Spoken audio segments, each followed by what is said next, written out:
Assalamu alaikum my dear students, my name is Muhammad Raheel Saber, your biology tutor for grade 12।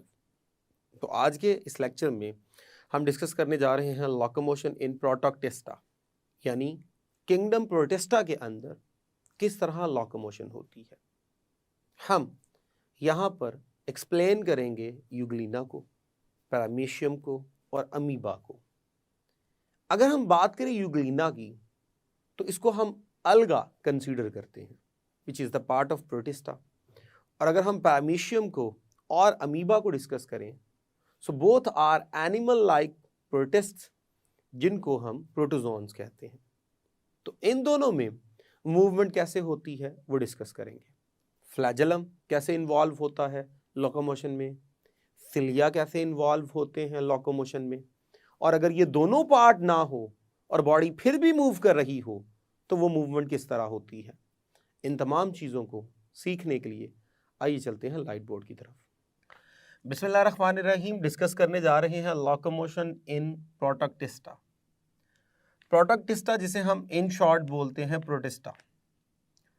तो हमें discuss करना है कि अगर हम बात करें किंगडम एनिमेलिया में पाए जाने वाले कुछ मेंबर्स की, तो वो किस तरह लोकोमोशन शो करते हैं, how they will move from one place to another place. और डेफिनेटली ये इनवर्टिब्रेट्स भी कंसीडर होंगे क्योंकि इनमें एनिमल्स लाइक जो है वो ऑर्गेनिज्म भी शामिल है। अगर हम बात करें इस किंगडम के ऑर्गेनिजम्स की क्लासिफिकेशन के बारे में, तो इसको हम बेसिकली तीन बड़े मेजर पार्ट्स में डिवाइड करते हैं। एक हमारे पास है प्लांट लाइक, जो यूनिसेलुलर भी हो सकते हैं और मल्टी सेलुलर भी हो सकते हैं, और उनको इन शॉर्ट हम बोलते हैं अलगी।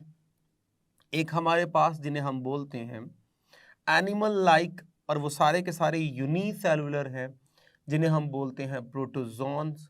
और प्रोटोजोन्स के अंदर ही शामिल है पैरामीशियम और अमीबा।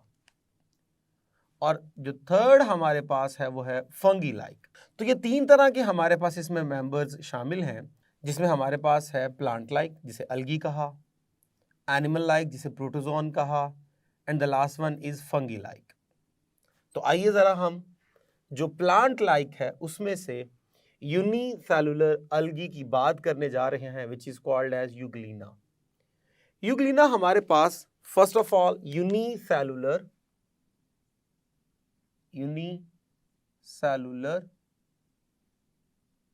अलगा है, सिंगल सेल। अच्छा, इसकी अगर हम केमिकल कॉम्पोजिशन देखें तो इसके अंदर बेशुमार जो है इसकी वजह से प्रॉब्लम्स भी हमें फेस करने पड़े। जो टू किंगडम सिस्टम था वो इसी के ऑब्जेक्शन पे मॉडिफाई करके थ्री किंगडम के अंदर और आगे फर्दर जो था वो क्लासिफाई किया गया। इसकी क्लासिफिकेशन में जब हम जाएं तो हमें मालूम पड़ता है इसके एनिमल लाइक करैक्टर्स भी हैं, इसके प्लांट लाइक करैक्टर भी हैं। अगर एनिमल लाइक करैक्टरिस्टिक्स की बात करें तो इसके अंदर सेल वॉल मौजूद नहीं होती, ये सबसे बड़ा इसका एनिमल लाइक करैक्टर है। और जब हम बात करते हैं इसके प्लांट लाइक करैक्टरिस्टिक्स की, तो प्लांट लाइक करैक्टरिस्टिक्स के अंदर मौजूद है क्लोरोप्लास्ट। अब क्लोरोप्लास्ट की मौजूदगी की वजह से ये प्लांट लाइक कहलाता है, लेकिन सेल वॉल ना होने की वजह से ये एनिमल लाइक कहलाता है।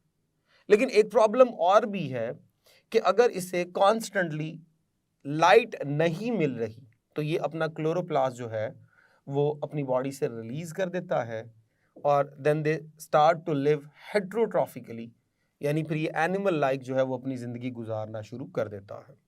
तो इस तरह इसकी क्लासिफिकेशन में बेशुमार प्रॉब्लम्स पेश आईं, जिसकी वजह से फिर इसको किंगडम प्रोटिस्टा में रख दिया गया।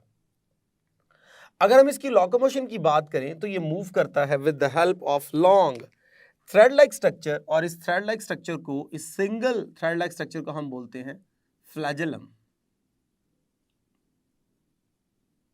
और फ्लैजेलम जो है ये बेसिकली सिलिया हो या फ्लैजेला हो, ये दोनों एक्सटेंशंस होती हैं और दोनों की जो फॉर्मेशन होती है वो सेंट्रियूल से होती है। तो बेसिकली इनकी बेस पे सेंट्रियूल ही मौजूद होता है।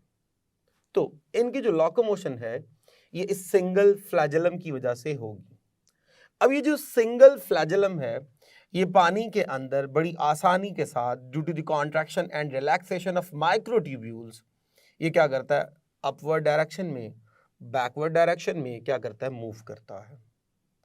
अब जब भी ये जो फ्लैजेलम है ये बैकवर्ड मूव करता है, backward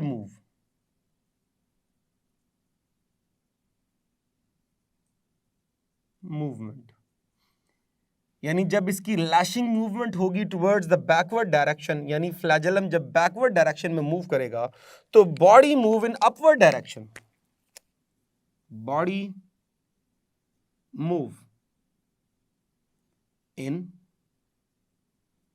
upward direction, frontward direction. लेकिन जैसे ही फ्लैजेलम जो है वो मूव करता है, फ्लैजेलम मूव करता है इन फ्रंटवर्ड, तो बॉडी जो है will never ever, will not move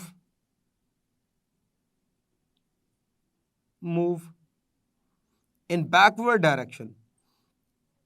body backward direction में मूव नहीं करती बल्कि क्या हो जाती है, टर्न हो जाती है।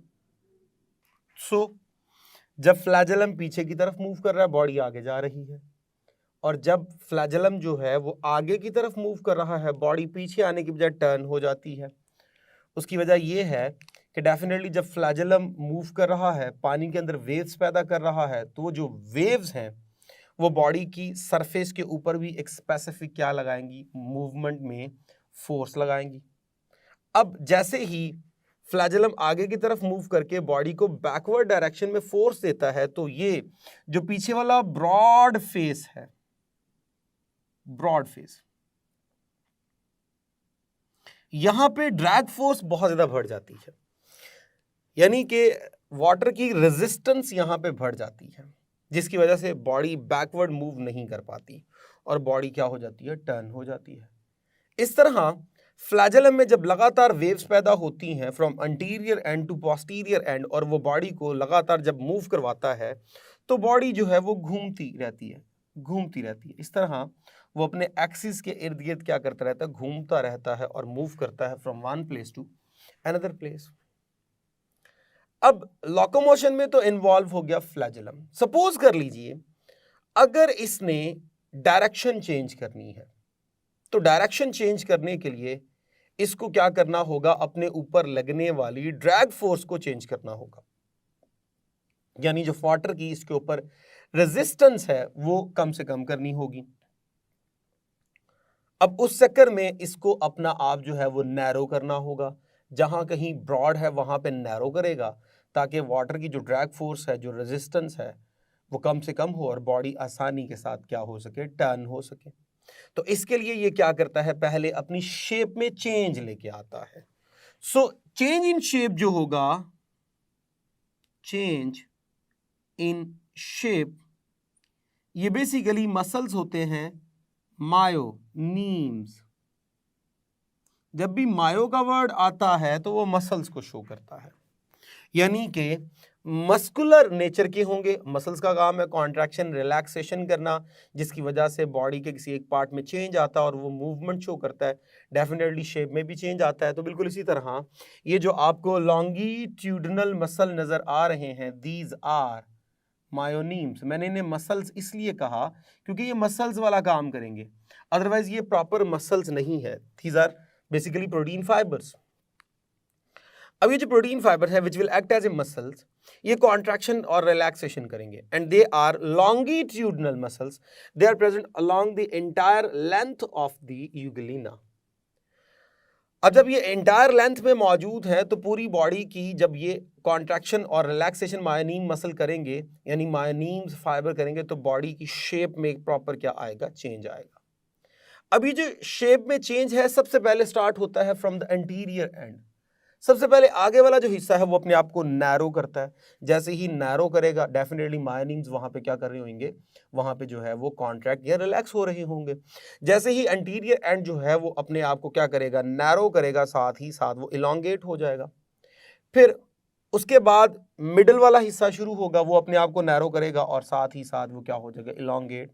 फिर उसके साथ साथ जो पोस्टीरियर एंड है, जो एंड वाला एंड है वो फिर क्या करेगा, अपने आप को नैरो करेगा और क्या करेगा, इलोंगेट। इस तरह पूरी बॉडी में from anterior end to posterior end जो है वो कॉन्ट्रैक्शन स्टार्ट होगी, बॉडी नैरो होगी, बॉडी के शेप में चेंज आएगा और फ्लैजेलम की मूवमेंट की वजह से इसके ऊपर जो वाटर की डायरेक्शन जो है वो एक स्पेसिफिक डायरेक्शन में जो मूवमेंट होगी उससे ड्रैग फोर्स में भी क्या आ जाएगा, चेंज आ जाएगा, रेजिस्टेंस में भी क्या आ जाएगा, चेंज आ जाएगा, जिसकी वजह से ये अपनी डायरेक्शन को चेंज करने में भी क्या हो जाएगा, कामयाब हो जाएगा। तो इस तरह ये अपनी शेप में भी चेंज ले आता है। जब शेप में चेंज ले आता है तो उसके ऊपर लगने वाली ड्रैग फोर्स जो है, वाटर की जो रेजिस्टेंस है उसमें भी चेंज आएगा, जिसकी वजह से ये डायरेक्शन में भी क्या कर लेता है, चेंज ले आता है। तो जब कभी इसने डायरेक्शन में चेंज लेके आना है तो ये अपनी मायोनीम्स मसल को क्या करता है, यूज करता है। और जब प्रॉपरली इसने जो है वो फ्रंटवर्ड मूव करना है तो फ्लैजेलम जो है वो प्रॉपर क्या करता है, पोस्टीरियर एंड की तरफ जो है वो पुल होता रहता है और बॉडी जो है वो अपवर्ड डायरेक्शन में या जो है वो फॉरवर्ड डायरेक्शन में मूव होती रहती है। यूग्लिना की इस मूवमेंट को हम बोलते हैं यूग्लिनॉइड मूवमेंट। इसी तरह हमारे पास जो नेक्स्ट इन्वॉल्व है वो है पैरामीशियम। अगर हम इसकी बात करें तो ये हमारे पास प्रोटोजोन है, प्रोटोजोन। ये जो प्रोटोजोन्स होते हैं बेसिकली सारे के सारे एनिमल लाइक होते हैं and all of them are unicellular. ये सारे यूनिसेलुलर हैं। अगर इसकी पूरी बॉडी को अच्छे तरीके से देखें तो body covered by cilia, so a lot of cilia are present. अब फ्लैजेलम की बात करें या सिलिया की बात करें, both are thread like structures. Flagellum जो है ये साइज में बड़ा होता है, जबकि अगर हम सिलिया की बात करें तो ये साइज में छोटे होते हैं। फ्लैजेलम जो है ये हमारे पास तादाद में मोस्टली 1 या 2 होते हैं, जबकि सिलिया की जब भी बात करते हैं ये तादाद में बहुत ज्यादा होते हैं। लेकिन दोनों का काम जो है वो क्या करवाना है, लोकोमोशन करवाना है। और दोनों की जो मेन बेस होती है वो सेंट्रियूल होती है। दोनों हमेशा सेंट्रियूल की एक्सटेंशन से हमेशा क्या होते हैं, पैदा होते हैं। अब अगर हम पैरामीशियम की बॉडी देखें तो इसकी बॉडी के अंदर आपको ये 2 स्टार शेप स्ट्रक्चर नजर आ रहे हैं। Both are called as contractile vacuoles which are involved in osmoregulation. जो एक्स्ट्रा या सरप्लस बॉडी के अंदर वाटर आता है ये उसको बाहर की तरफ पुल कर देते हैं बाय कॉन्ट्रैक्टिंग देमसेल्फ। 2 आपको इसमें न्यूक्लियस नजर आ रहे हैं, एक बड़ा न्यूक्लियस जिसे मेगा न्यूक्लियस और एक माइक्रो न्यूक्लियस जो है वो आपको नजर आ रहा है, छोटा न्यूक्लियस। जो मेगा न्यूक्लियस है, बड़ा न्यूक्लियस जो है ये बॉडी के फंक्शंस को कंट्रोल करता है। जो माइक्रो न्यूक्लियस है ये बॉडी की रिप्रोडक्शन वगैरह को कंट्रोल कर रहा होता है। और ये वाला रीजन इसका माउथ रीजन है जहाँ से इसने फूड को इनटेक करना होता है। यहाँ पे प्रॉपर फूड वैक्यूल बनता है ताकि उसे क्या किया जाए, फूड को प्रॉपर डाइजेस्ट किया जाए। खैर, हमने जो यहाँ पे डिस्कस करना है वो करना है विद रिस्पेक्ट टू लोकोमोशन। तो इसके अंदर जो मूवमेंट होती है वो सिलरी मूवमेंट है, यानी movement with the help of cilia. Cilia involve होते हैं जो बॉडी की क्या करवा रहे हैं, मूवमेंट करवा रहे हैं। अब यहां पे अगर हम एक सिलियम के स्ट्रक्चर को देखें, उसकी एनाटॉमी को देखें, तो एक सिलियम के अंदर हमें नजर आएंगे, ये सबसे बाहर अगर हम देखें तो ये इसकी प्लाज्मा मेम्ब्रेन है जो कवर कर रही है, प्लाज्मा मेम्ब्रेन। उसके बाद अगर हम देखें फर्दर तो ये अंदर आपको 1 2 3 4 5 6 7 8 9 माइक्रोट्यूब्यूल्स हैं जो कि पूरी सिलियम की लेंथ में लॉन्गिट्यूडनल मैनर में अरेंज है। सो 9 डबल माइक्रोट्यूब्यूल्स हैं, माइक्रोट्यूब्यूल्स के फाइबर्स हैं। और बिल्कुल दरमियान में ये देखिए आपको एक सेंट्रल जो है वो माइक्रोट्यूब्यूल का सेट नजर आ रहा है जो कि थ्रू आउट लॉन्गिट्यूडनल मैनर में होता है टू प्रोवाइड सपोर्ट। अब इन माइक्रोट्यूब्यूल्स के स्पेसिफिक नेम्स है, डाइनीन इन्हें कहते हैं। वो जो है वो स्पेसिफिकली हमारे सिलेबस का पार्ट नहीं है, हमें सिर्फ ये देखना है कि ये जो डबल माइक्रोट्यूब्यूल्स हैं, how they will interact, how they will perform their function. अब क्या होगा, ये जो सिलिया है इनमें सबसे पहले 5 आउट ऑफ 9 ये क्या करते हैं, कॉन्ट्रैक्ट करते हैं, जिनसे क्या हो जाता है, सिलियम एक साइड पे क्या हो जाता है, बेंड हो जाता है। सपोज कीजिए मैं कहता हूं जी 1 2 3 4 5, ये वाले 5 जो है वो क्या कर रहे हैं, कॉन्ट्रैक्ट कर रहे हैं। अब ये जब 5 कॉन्ट्रैक्ट करेंगे तो सिलियम इस डायरेक्शन में बेंड होगा, ये वाले जो 4 हैं वो क्या कर रहे हैं, रिलैक्स कर रहे हैं, दरमियान वाले 2 जो है वो सपोर्ट करने में इन्वॉल्व है। अब ये वाले जब कॉन्ट्रैक्ट कर रहे हैं और ये वाले रिलैक्स कर रहे हैं तो सिलियम एक साइड पे क्या हो जाता है, बेंड हो जाता है। इसे हम बोलते हैं effective stroke, effective stroke, effective stroke, क्योंकि इसने शेप को अफेक्ट कर दिया। अब उसके बाद सिलियम एक साइड पे क्या हो गया है, बेंड। अब अगले ही लम्हे क्या होगा, 4/9, तो 9 में से जो 4 पहले रिलैक्स कर रहे थे अब वो क्या करेंगे, दे विल कॉन्ट्रैक्ट, और सिलियम क्या हो जाएगा, सिलियम जो है वो रीस्टोर हो जाएगा, restore. This phenomena called as recovery, क्योंकि रिकवर हो गया, स्ट्रोक, रिकवरी स्ट्रोक। तो इस तरह लगातार सिलियम में अफेक्टिव और रिकवरी स्ट्रोक जो है वो क्या होता रहता है, पैदा होता रहता है। सपोज कीजिए अगर मैं इस फिंगर को एक जो है वो सिलियम शो करूं तो लॉन्गिट्यूडनल मैनर में 9 माइक्रोट्यूब्यूल्स होंगी जो डबल होंगी, और दरमियान में एक और डबल होगी जो उसकी सपोर्ट में इन्वॉल्व होगी। जब एक साइड वाली 5 जो है वो कॉन्ट्रैक्ट करेंगी 9 में से, तो एक तरफ बेंड हो जाएगा। उस वक्त आउटर 4 जो है वो रिलैक्स हो रही हैं और इनर 5 जो है वो कॉन्ट्रैक्ट हो रही हैं। अब अगले ही लम्हे ये जो अंदर वाली थी जो कॉन्ट्रैक्ट हो रही थी वो रिलैक्स होंगी और बाहर वाली 4 क्या होंगी, कॉन्ट्रैक्ट, तो सिलियम जो है वो स्ट्रेट हो जाएगा। इस तरह लगातार सिलियम में कॉन्ट्रैक्शन रिलैक्सेशन पैदा होती है और उसके अंदर क्या आती है, वेव पैदा होती है। तो इस तरह इन सिलियम में वेव्स पैदा होगी। ऐसा नहीं है कि सारे सिलियम एक ही साथ जो है वो क्या करना शुरू कर देते हैं, मूवमेंट करना शुरू कर देते हैं, ऐसा नहीं होता। अंटीरियर एंड से मूवमेंट शुरू होती है and it will move toward the backward direction.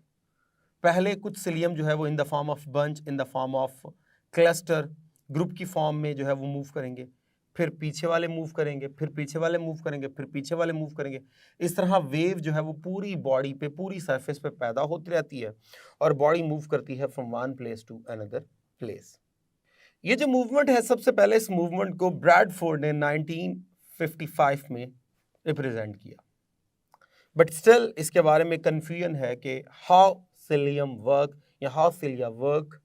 लेकिन ये जो मूवमेंट है वो काफ़ी हद तक हमारे समझ में आती है कि ऐसा हो सकता है कि सिलियम की प्रॉपर मूवमेंट की वजह से पानी के अंदर वेव्स पैदा होती हैं और वो पानी को रिपेल करके जो है वो मूव करवाने में इन्वॉल्व होते हैं इसकी बॉडी को।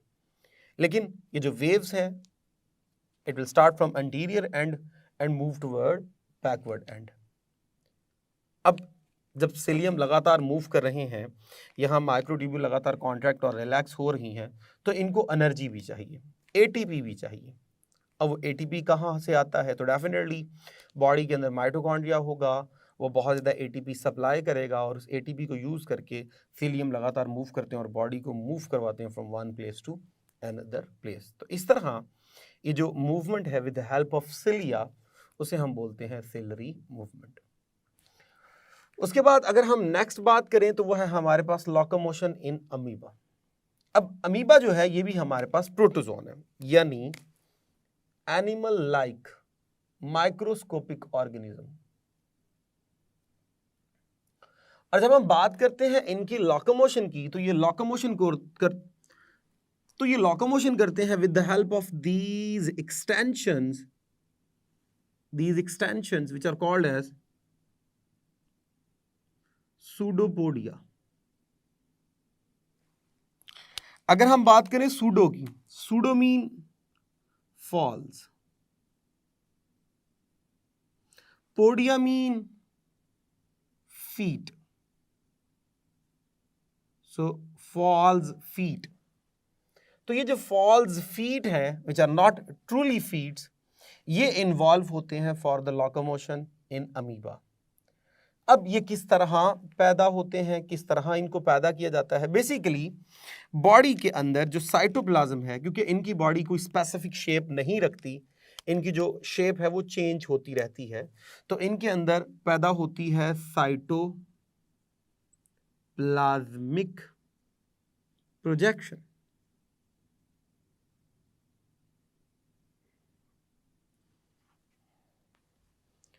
तो हमारे पास अगर आपको साइटोस्केलेटन याद हो तो उसमें हमने पढ़ा था माइक्रोट्यूब्यूल्स, माइक्रोफिलामेंट्स और इंटरमीडिएट फिलामेंट्स. तो बेसिकली यहाँ पे माइक्रोफिलामेंट्स इन्वॉल्व होते हैं. माइक्रोफिलामेंट्स की वजह से साइटोप्लाज्मिक प्रोजेक्शन होगी. साइटोप्लाज्म एक स्पेसिफिक डायरेक्शन में क्या करता है, धक्का लगाता है. सपोज करें बॉडी ने इस डायरेक्शन में मूव करना है, तो यहाँ पे जो साइटोप्लाज्म है वो यहाँ पे एक प्रोजेक्टाइल मोशन शो करेगा. क्या करेगा, यहाँ से प्रोजेक्शन लगाएगा due to the action of microfilaments. अब जब यहाँ पे एक स्पेसिफिक जो है वो मूवमेंट मोशन की वजह से, साइटोप्लाज्म की मोशन की वजह से यहाँ पे जो है वो एक स्पेसिफिक फोर्स लगाई जाएगी, तो ये अमीबा क्या करेगा, ये अमीबा इस डायरेक्शन में एक स्पेसिफिक एक्सटेंशन डेवलप कर लेगा. ये देखें, ये इस तरफ एक्सटेंशन डेवलप हो गई. इस एक्सटेंशन को क्या बोलते हैं, सूडोपोडिया. और बॉडी इस डायरेक्शन में मूव करना शुरू कर देती है. सपोज कीजिए बॉडी ने इस डायरेक्शन में मूव करना है, तो साइटोप्लाज्मिक प्रोजेक्शन इस साइड पे होगी. जैसे ही साइटोप्लाज्मिक प्रोजेक्शन एक साइड पे होगी तो यहाँ से बाहर की तरफ एक क्या निकल आएगी, एक्सटेंशन. जैसे ही बाहर यहाँ पे एक्सटेंशन निकल आएगी तो वो क्या होगी, सूडोपोडिया. बॉडी उस डायरेक्शन में क्या करना शुरू कर देगी, मूव करना शुरू कर देगी. तो इस तरह अमीबा मूव करता है with the help of pseudopodium. तो इसी के साथ हमारा जो टॉपिक था लोकोमोशन इन प्रोटोक्टेस्टा वो कंप्लीट हुआ, जिसमें हमने यूग्लिना को डिस्कस किया, पैरामीशियम को डिस्कस किया और अमीबा को डिस्कस किया. अगर हम बात करें यूग्लिना की, तो ये हमारे पास ऑब्जेक्टिव के पॉइंट ऑफ व्यू से बहुत इंपॉर्टेंट है. मायोनीम्स के बारे में पूछा जा सकता है, ये एमसीक्यू आ सकता है या इसका जो है वो शॉर्ट क्वेश्चन आ सकता है. तो ये आपने शॉर्ट की सेंस में जो है उसको रेडी करना है. पैरामीशियम की बात करें तो ये लॉन्ग क्वेश्चन आ सकता है, बहुत इंपॉर्टेंट लॉन्ग क्वेश्चन है. तो इसको आपने लॉन्ग क्वेश्चन के पॉइंट ऑफ व्यू से रेडी रखना है. और अगर हम बात करें अमीबा, तो ये भी हमारे पास एक इंपॉर्टेंट शॉर्ट क्वेश्चन है. इसको आपने शॉर्ट क्वेश्चन के तौर पे रेडी करना है कि उसकी लोकोमोशन का जो मेजर पार्ट है वो कौन है, वो सूडोपोडिया है. पैदा कैसे होते हैं, साइटोप्लाज्मिक प्रोजेक्शन से पैदा होते हैं. तो ये जो है वो आपको ऑब्जेक्टिव पॉइंट ऑफ व्यू से रेडी करने हैं. तो इस तरह लेक्चर कंप्लीट हुआ. होप सो आपको समझ आई होगी. इजाज़त दीजिए for next lecture. Thank you very much. अल्लाह हाफिज़.